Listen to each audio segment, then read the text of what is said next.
నేను కొణిదెల పవన్ కళ్యాణ్ అనే నేను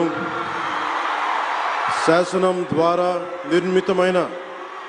భారత రాజ్యాంగం పట్ల నిజమైన విశ్వాసం విధేయత చూపుతానని, భారతదేశ సార్వభౌమాధికారాన్ని సమగ్రతని కాపాడుతానని, ఆంధ్రప్రదేశ్ రాష్ట్ర మంత్రిగా నా కర్తవ్యాలను శ్రద్ధతో అంతఃకరణ శుద్ధితో నిర్వహిస్తానని, భయం గాని పక్షపాతం గాని రాగద్వేషాలు గాని లేకుండా రాజ్యాంగాన్ని శాసనాలని